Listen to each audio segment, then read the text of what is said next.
Hi, எல்லாருக்கும் வணக்கம். என்ன கதைக்குள்ள போலாமா? பெரியவர் முதல் சிறியவர் வரை விரும்பி கேட்கும் தெனாலிராமன் கதைக்கு போவோம். கதையின் தலைப்பு காளி கொடுத்த வரம். போலாமா? ரெடியா? சுமார் 480 வருடங்களுக்கு முன்பு ஆந்திர மாநிலத்தில் உள்ள ஓர் ஏழை அந்தன குடும்பத்தில் பிறந்தான் தெனாலிராமன். இளமையிலே அவன் தன் தந்தையை இழந்தவன். அதனால் அவனும் அவனுடைய தாயாரும் தெனாலி என்னும் ஊரில் வசித்து வந்த அவனுடைய தாய்மாமன் ஆதரவில் வாழ்ந்து வந்தனர். தெனாலிராமனுக்கு பள்ளி சென்று படிப்பது வேப்பங்காயாக கசந்தது. ஆனால் மிகவும் அறிவு கூர்மையும் நகைச்சுவையாக பேசக்கூடிய திறனும் இயற்கையாகவே பெற்றிருந்தான். வீட்டு தலைவர் இல்லாத காரணத்தால் குடும்பத்தை காப்பாற்ற வேண்டிய நிலை ராமனுக்கு ஏற்பட்டது. அதனால் என்ன செய்வது என்று கவலையுடன் இருந்தான். ஒரு நாள் தெனாலி என்ற அவன் ஊருக்கு ஒரு முனிவர் வந்தார். அவர் ராமனின் நிலையை கண்டு அவனுக்கு ஒரு மந்திரத்தை கற்றுக் கொடுத்தார். அந்த மந்திரத்தை பக்தியுடன் ஜபித்தால் காளி பிரசன்னமாவாள் என்று சொல்லி சென்றார். அதன்படியே ராமனும் ஊருக்கு வெளியே இருந்த காளி கோயிலுக்கு சென்று முனிவர் கற்றுக் கொடுத்த மந்திரத்தை 108 முறை ஜெபித்தான். காளி பிரசன்னமாகவில்லை. ராமன் யோசித்தான். சட்டென்று அவனுக்கு நினைவு வந்தது. முனிவர் சொன்னது 1008 முறை என்பது. உடனே மீண்டும் கண்களை மூடிக்கொண்டு ஜெபிக்க தொடங்கினான். இரவும் வந்துவிட்டது. ஆனால் ராமன் காளி கோயிலை விட்டு அகலவில்லை. திடீரென்று காளி அவன் எதிரே தோன்றினாள். ஏன் என்னை அழைத்தாய்? உனக்கு என்ன வேணும் என்று கோபமாக கேட்டாள் காளி.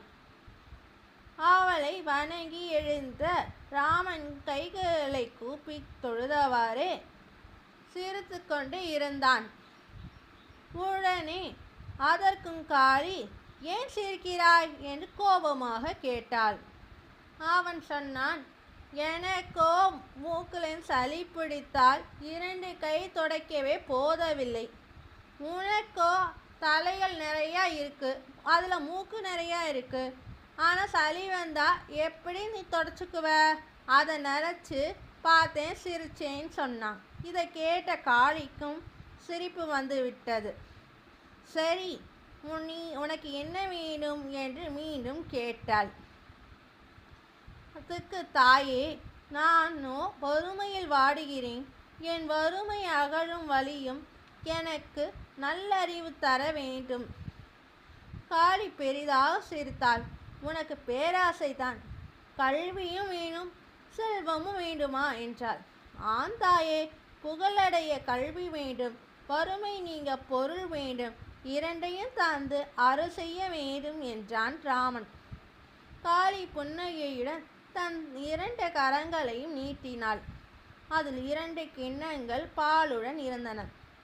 அந்த கிண்ணங்களை ராமனிடம் தந்தாள். ராமா, இந்த 2 கிண்ணங்களிலும் உள்ள பால் மிகவும் விசேஷமானது.